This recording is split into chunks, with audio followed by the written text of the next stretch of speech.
Now, I've seen my fair share of true story flicks in my day, but I'll tell you what, none of them have even come close to this one in terms of me wanting to research the actual story more and more.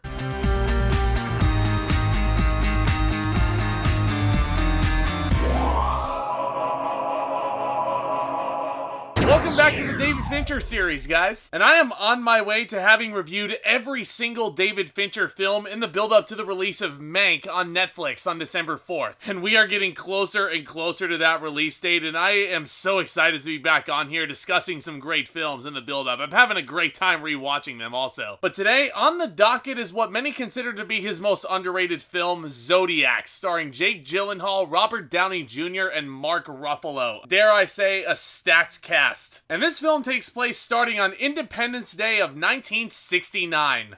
Nice. And it spans over the course of 3 decades in the San Francisco Bay Area, which is especially frightening seeing as how that's very close to where I'm from. And the serial killer, who only goes by Zodiac, is on the loose claiming many victims, all the while taunting investigators and news outlets alike with his cryptic and increasingly menacing phone calls. So our heroes, made up of detectives and journalists, are obsessed with tracking this guy down to varying degrees. So I'm just gonna cut right to the chase. This is a film I find very similar to Seven, which I previously have reviewed here on the channel. Now keep in mind, Seven is a fictional thriller, but this goes the non-fiction route. And I gotta say, the attention to detail that David Fincher is overseeing here, with not only the overall production design, but you also have these really neat sets, and you also have these costumes being practically identical to the actual victims. It is staggering how accurate this film is, that at times on this rewatch, I felt like I was watching a documentary. I'm serious. Once this movie's credits roll, this is a movie where its actual story that it's based on needs more research. And I think that right there is what makes Zodiac all the more fascinating and frightening at the same time. As well as the fact with how well this thing is directed. David Fincher brings us maximum tension. And Zodiac is a very long film, clocking in at almost 3 hours. But you know what? It never feels like it drags or slows down at any point. And you know what's amazing is that this dialogue is delivered at such a fast pace. It's so razor sharp. If any of the actors went slower than they actually did, it would have very easily passed the 3-hour mark. And that was certainly necessary not only to help the timing of this film, but it also really helps to sell the urgency of the situation. It feels like everybody is looking to get a stab at this guy at some point. And it truly does feel like a matter of life and death. I mean, seriously guys, the stakes could not be higher with this one. Now getting back to the subject of this movie's pacing, I want to talk about the editing real quick. This is honestly one of Fincher's best edited films. So precise, so meticulous, just like the overall direction. And it's all glorious to watch. Seamless technicals here. Now every single actor does an incredible job in collaborating with David Fincher in terms of recreating this story as accurately and as honorably as possible. But the ones I want to highlight are the 3 leading performances, because every single one of them is just so incredible, Oscar-worthy in my eyes. Jake Gyllenhaal essentially takes the lead here as Robert Graysmith, who also actually penned the novel that the movie is based on. And Graysmith was a cartoonist for the San Francisco Chronicle who, as time goes by and as the police and detectives start giving up on the case, he grows obsessed with tracking the Zodiac down. Even though he's not a police officer, when this guy gets leads, and whenever he feels like he's onto something here,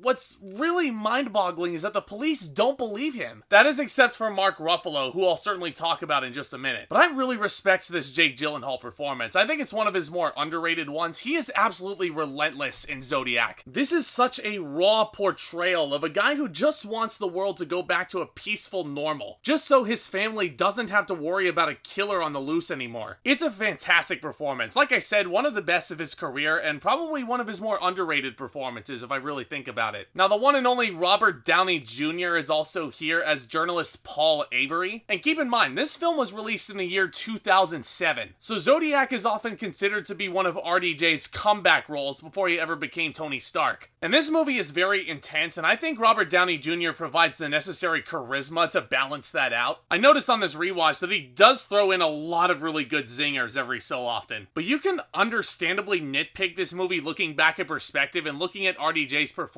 and yeah, you can definitely see the Tony Stark-isms there. I mean, coming from me, especially as an MCU super fan, I just could not unsee that, unfortunately. But you know what? That's not a bad thing at all. So I can't honestly downgrade this movie for that reason, just because this performance is so charismatic and so dynamic. He is always so fun to watch. Now, those two performances are great, but you want to know who my favorite actor in this movie was? Mark Ruffalo as Detective Toschi. So phenomenal here. Now, fun fact, this detective was actually a real guy, and he was actually the basis of the Dirty Harry character. One that, of course, Clint Eastwood made iconic. And even though this guy is a tough SOB, Mark Ruffalo, just to put it nicely, does not have the gravelly voice that Clint Eastwood has. And that's not a bad thing at all. I really respect Mark Ruffalo and his approach in this role, because unlike Clint Eastwood in this scenario, Mark Ruffalo feels very approachable. It's not to say Mark Ruffalo isn't tough or intimidating at all, but I feel like if I were Jake Gyllenhaal in this situation, I would personally feel a lot more comfortable approaching Mark Ruffalo with any issues I had rather than Clint Eastwood. I loved Ruffalo's performance. Absolutely magnificent. One of his most underrated performances, and it might be his best, actually. Now, Zodiac is an excellently crafted, beautifully shot, and oh so meticulously directed film by David Fincher once again. But I do have one minor issue with this film, and I honestly think it's kind of a nitpick, and this is really going to come down to personal preference here. A lot of people have hailed Zodiac as Fincher's absolute best, and honestly, if you were to tell me that, I think that's a completely fair argument. But the thing that always holds Zodiac back for me personally is how rewatchable it is. I've only seen this thing like 2 or 3 times, I'm not gonna lie. That includes the recent rewatch I had to make sure it's fresh in my mind. Now, if I'm just on a whim, if I'm bored one day and I'm looking at all these Blu-rays behind me and I'm just looking for something to watch, if I think of David Fincher, usually I'll gravitate towards something like Seven or a Fight Club. Point being, I don't know how many times I'm gonna rewatch Zodiac after this, but that's not to say I dislike it at all. This is an excellent